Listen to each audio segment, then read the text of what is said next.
ನಮಸ್ತೆ ರೀ ಎಲ್ಲರಿಗೂ ವೆಲ್ಕಮ್ ಟು ಚೇತೂಸ್ ಕಿಚನ್. ರೆಸ್ಟೋರೆಂಟ್ ಸ್ಟೈಲಲ್ಲಿ ಯಾವ ಥರ ಎಗ್ ಕರಿನ ಮಾಡೋದು ಅಂತ ತೋರಿಸ್ಕೊಡ್ತೀನಿ. ಹಾಗೆ ಇದು ನೈಟ್ ಡಿನ್ನರ್ಗಂತೂ ಸೂಪರ್ ರೆಸಿಪಿ ಅಂತಾನೆ ಹೇಳ್ಬೋದು.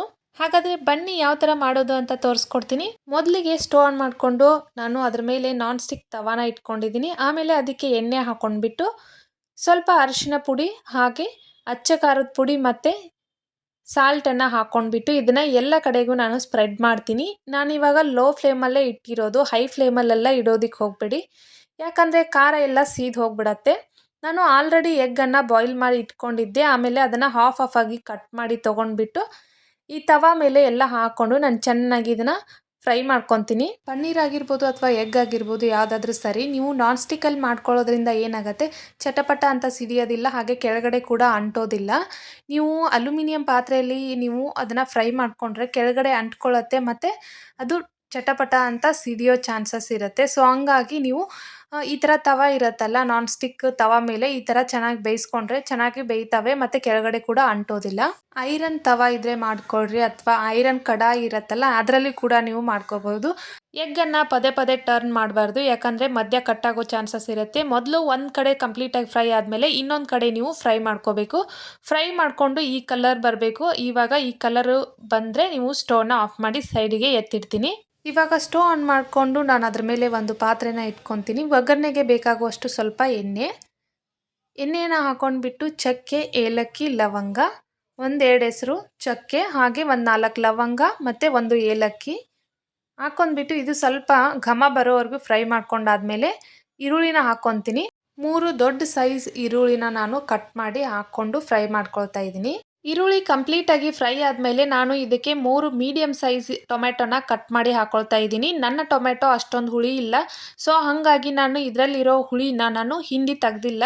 ನಿಮ್ದೇನಾದರೂ ಟೊಮೆಟೊ ಹುಳಿಯಾಗಿದ್ದರೆ ಅದರಲ್ಲಿರೋ ನೀರನ್ನು ಹಿಂಡಿ ತೆಗೆದುಬಿಟ್ಟು ಬರೀ ಟೊಮೆಟೊ ಮಾತ್ರ ಹಾಕಿ, ಆಮೇಲೆ ಒಂದು 5-6 ಎಸಳಷ್ಟು ಬೆಳ್ಳುಳ್ಳಿ, 1 ಇಂಚಷ್ಟು ಶುಂಠಿನ ಹಾಕ್ಕೊಳ್ಳಿ. ಹಸಿ ಶುಂಠಿನ ಹಾಕ್ಕೊಂಡ್ಬಿಟ್ಟು ಚೆನ್ನಾಗಿ ಇದನ್ನು ಫ್ರೈ ಮಾಡ್ಕೊಳ್ಳಿ.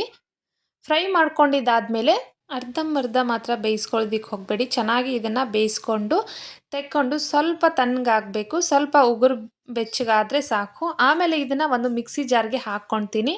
ಅದೇ ಕಡಾಯಿಯಲ್ಲಿಟ್ಟರೆ ಬೇಗ ತಣ್ಣಗಾಗಲ್ಲ ಅಂತ ಹೇಳಿಬಿಟ್ಟು ನಾನು ಮಿಕ್ಸಿಯಲ್ಲಿ ಹಾಕೊಂಡ್ಬಿಟ್ಟು ತಣ್ಣಗಾದ್ಮೇಲೆ ನಾನು ಇದನ್ನು ಮಿಕ್ಸಿ ಮಾಡಿ ತೊಗೊಂಡು ಬರ್ತೀನಿ. ಒಂದು ಸ್ವಲ್ಪ ಗೋಡಂಬಿನ ನೀರಲ್ಲಿ ಹಾಕಿ ನೆನೆಸಿಟ್ಟು ಮಿಕ್ಸಿ ಮಾಡೋ ಟೈಮಲ್ಲಿ ಗೋಡಂಬಿನೂ ಕೂಡ ಮಿಕ್ಸಿ ಮಾಡ್ಕೊಳ್ಳಿ. ಗ್ರೇವಿ ಟೇಸ್ಟ್ ಕೂಡ ಚೆನ್ನಾಗಿರುತ್ತೆ. ಇದ್ರೆ ಹಾಕೊಳ್ಳಿ, ಇಲ್ಲಾಂದರೆ ಸ್ಕಿಪ್ ಮಾಡಿ. ಇವಾಗ ನಾನು ಇದಕ್ಕೆ ಕೊತ್ತಂಬರಿನ ಹಾಕೊಂಡ್ಬಿಟ್ಟು ಇದನ್ನು ಸ್ಮೂತಾಗಿ ಮಿಕ್ಸಿ ಮಾಡಿಕೊಂಡು ತೊಗೊಂಡು ಬರ್ತೀನಿ. ಇವಾಗ ಇದನ್ನ ಸ್ಮೂತಾಗಿ ಮಿಕ್ಸಿ ಮಾಡಿ ತೊಗೊಂಡು ಬಂದಿದ್ದಾಯಿತು. ಇದನ್ನು ಸೈಡಿಗೆ ಇಟ್ಬಿಟ್ಟು ಇವಾಗ ನೆಕ್ಸ್ಟ್ ಸ್ಟೆಪ್ಪಿಗೆ ಹೋಗೋಣ. ಸ್ಟವ್ ಆನ್ ಮಾಡ್ಕೊಂಡ್ಬಿಟ್ಟು ನಾನು ಆಗಲೇ ಫ್ರೈ ಮಾಡ್ಕೊಂಡಿದ್ನಲ್ಲ ಈರುಳ್ಳಿ, ಟೊಮೆಟೊ ಮತ್ತು ಅದೇ ಪಾತ್ರೆನ ಇಡ್ತಾ ಇದ್ದೀನಿ. ಇವಾಗ ಈ ಪಾತ್ರೆಗೆ 1 ಟೇಬಲ್ ಸ್ಪೂನ್ ಅಷ್ಟು ತುಪ್ಪ ಹಾಗೆ 2 ಟೇಬಲ್ ಸ್ಪೂನ್ ಅಷ್ಟು ಎಣ್ಣೆನ ಹಾಕ್ಕೊಳ್ಳಿ. ಇವಾಗ ಒಂದು 1/2 ಟೇಬಲ್ ಸ್ಪೂನ್ ಜೀರಿಗೆ ಹಾಗೂ ಒಂದು ಪಲಾವ್ ಎಲೆನ ಹಾಕ್ಕೊಳ್ಳಿ. ನಾನು ಆಗಲೇ ತುಪ್ಪ ಮಾತ್ರ ಹಾಕ್ಕೊಂಡಿದ್ದೆ, ಎಣ್ಣೆನ ಹಾಕ್ಕೊಂಡಿರಲಿಲ್ಲ. ಇವಾಗ ಒಂದು ಸ್ವಲ್ಪ ಮಾತ್ರ ಎಣ್ಣೆನ ಹಾಕ್ಕೊಂಡಿದ್ದೀನಿ, ನಾನು ತುಪ್ಪನೇ ಜಾಸ್ತಿ ಹಾಕ್ಕೊಂಡಿರೋದು. ಇದು ಸ್ವಲ್ಪ ಕಲರ್ ಬರೋವರೆಗೂ ನಾವು ಫ್ರೈ ಮಾಡ್ಕೊಳ್ಳಿ. ಫ್ರೈ ಮಾಡ್ಕೊಂಡಿದ್ದಾದಮೇಲೆ ಇದಕ್ಕೆ ಒಂದು ಮೀಡಿಯಮ್ ಸೈಜ್ ಈರುಳ್ಳಿನ ನಾನು ಚಿಕ್ಕದಾಗಿ ಕಟ್ ಮಾಡಿ ಹಾಕ್ಕೊಂಡಿದ್ದೀನಿ. ಇದನ್ನು ಚೆನ್ನಾಗಿ ಫ್ರೈ ಮಾಡ್ಕೊಳ್ಳಿ ಗೋಲ್ಡನ್ ಬ್ರೌನ್ ಬರೋವರೆಗೂ. ಆಮೇಲೆ ಸ್ವಲ್ಪ ಉಪ್ಪು ರುಚಿಗೆ ತಕ್ಕಷ್ಟು. Empty mind is devil workshop ಅಂತ ಹೇಳ್ತಾರೆ. ಸೊ ಅದಕ್ಕೋಸ್ಕರ ನೀವು ಏನಾದರೂ ಒಂದು ಮಾಡ್ತಾ ಇರಿ ಅಥವಾ ಏನಾದರೂ ಒಂದು ಹೊಸದನ್ನು ಕಲಿತಾ ಇರಿ ಅಂತಲೇ ಹೇಳ್ತೀನಿ. ಆಗಲೇ ನೀವು ಮಿಕ್ಸಿಯಲ್ಲಿ ಪೇಸ್ಟ್ ಮಾಡಿ ಇಟ್ಕೊಂಡಿದ್ರಲ್ಲ, ಅದನ್ನು ಇವಾಗ ಈ ಈರುಳ್ಳಿಗೆ ಹಾಕ್ಕೊಂಡ್ಬಿಡಿ ಎಲ್ಲನೂ. ಇದನ್ನು ಹಾಕ್ಕೊಂಡಿದ ನಂತರ ಇದನ್ನು ಚೆನ್ನಾಗಿ ನೀವು ಮೀಡಿಯಮ್ ಫ್ಲೇಮಲ್ಲಿ ಫ್ರೈ ಮಾಡ್ಕೋಬೇಕು. ಇದು ಕಲರ್ ಚೇಂಜ್ ಆಗಬೇಕು, ಹಾಗೆ ಸೈಡಿಗೆಲ್ಲ ಆಯಿಲ್ ಥರ ಬಿಟ್ಕೋಬೇಕು. ಅಲ್ಲಿವರೆಗೂ ನೀವು ಇದನ್ನು ಫ್ರೈ ಮಾಡ್ಕೋಬೇಕು. ಇದನ್ನು ಫ್ರೈ ಮಾಡ್ಕೊಳ್ಳೋದಕ್ಕೆ ಸ್ವಲ್ಪ ಟೈಮ್ ತೊಗೊಳುತ್ತೆ, ಆದರೂ ಪರವಾಗಿಲ್ಲ. ಮೀಡಿಯಮ್ ಫ್ಲೇಮಲ್ಲಿ ಇಟ್ಕೊಂಡ್ಬಿಟ್ಟು ಚೆನ್ನಾಗಿ ಇದನ್ನು ಫ್ರೈ ಮಾಡ್ಕೊಳ್ಳಿ. ಅದರಲ್ಲಿರೋ ನೀರಿನ ಅಂಶ ಎಲ್ಲ ಹೋಗಿ ಎಣ್ಣೆ ಥರ ಸೈಡಿಗೆಲ್ಲ ಬರಬೇಕು, ಅಲ್ಲಿವರೆಗೂ ನೀವು ಫ್ರೈ ಮಾಡ್ಕೋಬೇಕು.